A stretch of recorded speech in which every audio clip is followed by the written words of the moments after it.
So రోజు రోజుకు cyber నేరగాళ్ళైతే బరిదెగించారని చెప్పుకోవచ్చు. ఎందుకంటే ఈరోజే మనం ఒక వృద్ధ అంటే రిటైర్మెంట్ అయిన ఎంప్లాయీస్ ఎవరైతే దంపతులు ఉంటారో వాళ్ళకు డిజిటల్ అరెస్ట్ పేరిట 16 రోజులు వాళ్ళని వీడియో ద్వారా విచారించామని చెప్పేసి 14 కోట్ల వరకు అయితే దన్నుకునే పరిస్థితి. అంటే అకౌంట్ నుంచి బాధితులు కోల్పోయిన పరిస్థితి. అంటే పిల్లలు ఇయాల రేపు ఫోన్లు చూడడం కానీ, ఈ గేమ్స్, ఆన్‌లైన్ గేమ్స్ మీద, బెట్టింగ్ యాప్స్ మీద క్లిక్ చేయడం గానీ, ఇట్లాంటివన్నీ విపరీతంగా పెరిగిపోయినాయి. ఈ రోజు రోజుకు వస్తున్న టాపిక్స్ మీద, ఈ సోషల్ మీడియాలో వస్తున్న టాపిక్స్ అంశం మీద ఇతరత్ర నేషనల్‌లో ఉన్న అంశాల మీద బేస్ చేసుకొని సైబర్ నేరగాళ్ళు తెలివితో ఒక లింకులు క్రియేట్ చేస్తూ మొన్న మనం చూసినాము. సంక్రాంతి పండుగ రోజున 5,000 క్లిక్ చేస్తే చాలు, జస్ట్ డీటెయిల్స్ ఎంటర్ చేస్తే చాలు 5,000 అని చెప్పేసి క్యాష్ బ్యాక్ అని చెప్పేసి ఒక గిఫ్ట్ రూపంలో వస్తున్నాయని చెప్పేసి ఒక సోషల్ మీడియాలో చెక్కలు కొట్టింది. అది కూడా ఫేకే. అది కూడా చాలామంది షేర్ చేసిర్రు. ఆ 3-4 డేస్ అయితే ఏ గ్రూపులో చూసినా కూడా అదే ఉండేది మొత్తం. దాదాపు అందరికి రీచ్ అయిన పరిస్థితి. ఇప్పుడు ఈరోజు మళ్ళా మీ చిన్నపిల్లలు ఈ వీడియోలు అసభ్యకరమైన వీడియోలు చూశారని చెప్పేసి ఈ లింక్స్ మా దగ్గర ఉన్నాయని చెప్పేసి మేము సోషల్ మీడియాలో పెడతామని చెప్పేసి దాని డీటెయిల్స్ సంబంధించినవన్నీ మా దగ్గర ఉన్నాయని చెప్పేసి, లేదంటే డబ్బులు ఇవ్వాలని చెప్పేసి ఆ విధంగా ఒక కొత్త తెరకు లేపారనమాట. దాన్ని కూడా పోలీసులు ఎప్పుడప్పుడు గుర్తించి వాళ్ళ పంతాన్ని మార్చుకొని వివిధ రూపాల్లో వస్తున్న లింక్స్‌ను క్రియేట్ చేసి సోషల్ మీడియాలో పెడుతున్న, గ్రూపులలో పెడుతున్న, ఇంకొకళ్ళు షేర్ చేస్తూ ఉన్నారు. అట్లా చిన్నపిల్లలు పెద్ద ఎత్తున నష్టపోతూ ఉన్నారు. ఫ్యామిలీ వాళ్ళు వీళ్ళ పిల్లలకి ఇచ్చినప్పుడు చేతిలోకెళ్ళి ఆ ఫోన్ హ్యాక్ కావడము, దాని నుంచి డబ్బులు పోవడం ఈ విధంగా జరుగుతూ ఉన్నాయి రకరకాలుగా. ఈ సైబర్ నేరగాళ్ళు కూడా వాళ్ళ ఆలోచన మార్చుకొని వివిధ రూపాల్లో మార్చుకుంటూ ఈ సైబర్ నేరగాళ్ళైతే పాటుపడుతూ ఉన్నారు. ఇప్పుడు తాజాగా మళ్ళా ఈ సోషల్ మీడియా అకౌంట్‌లకు సంబంధించి దాదాపు 15 కోట్ల పాస్వర్డ్‌లు లీక్ అయినాయంట. దాదాపు ఆన్‌లైన్‌లో 96 జీబీ డాటా ఎక్స్‌పోజ్ అంట. ప్రమాదంలో 5 కోట్ల జీమెయిల్, 2 కోట్ల ఫేస్‌బుక్, ఇన్‌స్టా ఖాతాలంట. అంటే ఎంత మేరకు ఈ సెక్యూరిటీ మనం ఉందో అర్థం చేసుకోవచ్చు. సోషల్ మీడియాలో ఎన్ని అకౌంట్లు ఉన్నాయో కూడా అర్థం చేసుకోవచ్చు. ఎన్ని డబుల్ అకౌంట్లు ఉన్నాయో అర్థం చేసుకోవచ్చు. ఈ సైబర్ నేరగాళ్ళు ఏ విధంగా పాస్వర్డ్ స్ట్రాంగ్‌గా లేని అకౌంట్లు క్యాచ్ చేసుకొని వాటి డీటెయిల్స్ తీసుకోవడం, పర్సనల్ డీటెయిల్స్ తీసుకోవడం, మొబైల్ నెంబర్లు మెసేజ్ చేయడం ఇట్లాంటివన్నీ జరుగుతాయి. మెయిల్ ఐడీ హ్యాక్ అయిందంటే దానిలో నెంబర్ ఉంటాయి కాబట్టి నెంబర్ కూడా వెళ్ళిపోతుందన్నమాట. సో దాదాపు 96 జీబీ డాటా ఆన్‌లైన్‌లో పెట్టారంటే అర్థం చేసుకోండి. ప్రమాదంలో 5 కోట్ల జీమెయిల్ అంట. 5 కోట్లు దాదాపు. 2 కోట్ల ఫేస్‌బుక్, ఇన్‌స్టా ఖాతాలంట. సైబర్ సెక్యూరిటీ రీసెర్చర్ల హెచ్చరిక అన్నమాట. అంటే మీ పాస్వర్డ్‌లు లీక్ అయినాయి, సరి చూసుకోమని ఈ సైబర్ సెక్యూరిటీ రీసెర్చ్ ఎవరైతే ఉంటారో వాళ్ళు హెచ్చరిక జారీ చేస్తూ ఉన్నారు ముఖ్యంగా. సో ఎప్పటికప్పుడు మన స్ట్రాంగ్ పాస్వర్డ్స్ కానీ, మనం ఉన్న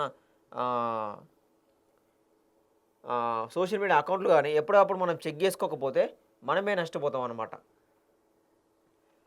సో డిజిటల్ ప్రపంచంలో యూజర్ నేములు, పాస్వర్డ్లు ఎంత ముఖ్యమో అందరికీ తెలిసిందే. అలాంటి సుమారు 15 కోట్ల పాస్వర్డ్లు ఆన్‌లైన్‌లో లీక్ అయ్యాయి. ఈ విషయాన్ని తాజాగా సైబర్ సెక్యూరిటీ పరిశోధకులు గుర్తించారట. ఈ సమాచారము తప్పుడు వ్యక్తులకు చేరితే చాలా ప్రమాదకరంగా మారుతుందని నిపుణులు హెచ్చరిస్తూ ఉన్నారు.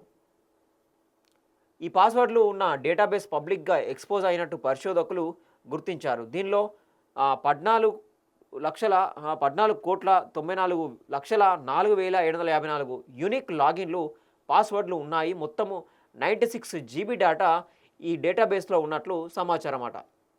సో 14,94,04,754 యూనిక్ లాగిన్లు, పాస్వర్డ్లు ఉన్నాయట మొత్తం. అంటే యూనిక్ అంటే కొత్తవి అన్నట్టు, ఇంతకుముందు లేనివి అన్నట్టు. సో అట్లా దీనికి సంబంధించి పాస్వర్డ్లు ఆన్‌లైన్‌లో పెట్టారనమాట. దీన్ని సైబర్ సెక్యూరిటీ రీసెర్చర్స్ ఎవరైతే ఉంటారో దాన్ని ఆన్‌లైన్‌లో గుర్తించి మీ పాస్వర్డ్లు లీక్ అయ్యాయని చెప్పేసి ఒక హెచ్చరిక జారీ చేస్తూ ఉన్నారు. చెక్ చేసుకోండి అని చెప్పేసి. సో మొత్తము 96 జీబీ డేటా ఈ డేటాబేస్‌లో ఉన్నట్లు సమాచారం అంట. ఈమెయిల్స్, యూజర్ నేమ్స్, పాస్వర్డ్లు, లాగిన్ డేటా, ఆథరైజేషను, యూఆర్ఎల్ లింకులు ఈ డేటాబేస్‌లో ఉన్నట్లు ప్రముఖ వీపీఎన్ సంస్థ ఎక్స్‌ప్రెస్ వీపీఎన్ వెల్లడించిందట. అంటే ఇంత జీబీ డేటా, దీనికి సంబంధించిన emails, user name, password, login, ఇతరత్ర ఆథరైజేషన్, యూఆర్ఎల్‌కి సంబంధించి ఇటువంటి అన్ని డేటా 96 జీబీ డేటా మొత్తము వాళ్ళ దగ్గర ఉందట. సో ఒక ప్రైవేట్ సంస్థ దాన్ని బయటపెట్టిందనమాట. ఇదంతా సైబర్ నేరగాళ్ళ సేకరించి దాచుకున్న డేటా అయ్యుండొచ్చని పరిశోధకులు భావిస్తూ ఉన్నారు. ఈ ఎక్స్‌పోజ్ అయిన డేటాబేస్‌లో 4.8 కోట్లకు పైగా జీమెయిల్ వివరాలు ఉన్నాయట. సో, ఈ మొత్తం డేటా స్టోరేజ్‌లో 4.8 కోట్లు జీమెయిల్ వివరాలు ఉన్నాయట.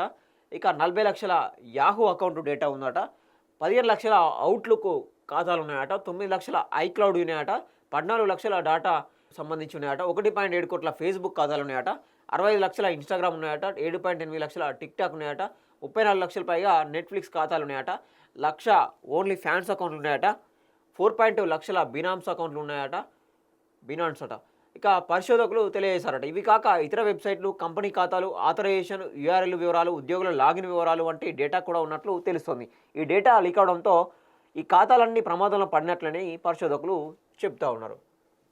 సో, చెప్పేదేంటంటే కొన్ని కంపెనీలు కావచ్చు, ముఖ్యంగా ఈ జీమెయిల్ పాస్వర్డ్‌లు కావచ్చు, ఫేస్‌బుక్ కావచ్చు, ఇన్‌స్టాగ్రామ్ కావచ్చు, ఆహ్, లింకులు కావచ్చు, ఇట్లాంటివన్నీ జీమెయిల్ లింకులు కావచ్చు, మీ ఇన్‌స్టాగ్రామ్ అకౌంట్‌లు కావచ్చు, మొత్తము ఫేస్‌బుక్ అకౌంట్‌లు కావచ్చు, ఎవరెవరైతే కొత్తగా క్రియేట్ చేసుకుంటా ఉన్నారో వాళ్ళు స్ట్రాంగ్‌గా పాస్వర్డ్ పెట్టుకోవాలి. అవసరమైతే 2 అథెంటికేషన్ ఫ్యాక్టర్ కూడా పెట్టుకోవాలి. లేదంటే వాళ్ళు హ్యాక్ చేసి జీమెయిల్ హ్యాక్ చేస్తే సరిపోతుంది. మొత్తము ఆ జీమెయిలే మనము అదే మెయిల్ తోటి ఇన్‌స్టాగ్రామ్ క్రియేట్ చేసుకుంటాము. అదే మెయిల్ ఐడీ తోటి ట్విట్టర్ క్రియేట్ చేసుకుంటాము. అదే మెయిల్ ఐడీ తోటి ఫేస్‌బుక్ కూడా క్రియేట్ చేసుకుంటాము. ఒక్కటి హ్యాక్ అయితే మొత్తము అన్ని అకౌంట్‌లు హ్యాక్ అయితాయి కాబట్టి అన్ని ప్రమాదంలో పడిపోయే అకౌంట్ ఉంటాయి కాబట్టి దాని నెంబరు బ్యాంక్ అకౌంట్ లింక్ ఉంటే నేరుగా వాట్సాప్‌కి ఉంటాయి కాబట్టి వాట్సాప్ లింక్ వస్తుంది. వాట్సాప్ లింక్ వచ్చినప్పుడు మనం అనవసరంగా క్లిక్ చేసినాం అనుకోండి ఉన్న డబ్బులన్నీ పోతాయి. సో, మీ డాటా బేస్ చేసుకొని మీకు ఇది మీ డాటా మా దగ్గర ఉందని చెప్పేసి హెచ్చరిక జారీ చేసి లింక్ పంపిస్తారు. డబ్బులు అయిపోతాయని చెప్పేసి మళ్ళీ డిజిటల్ అరెస్ట్ అని చెప్పేసి ఇట్లా రకరకాలుగా మెయిల్స్ లింకులు పంపించేసి అయితే వీళ్ళు మోసగిస్తారనమాట. సో, జాగ్రత్తగా ఉండకపోతే మన అకౌంట్లు మాత్రం ఖాళీ అవుతాయి అనమాట.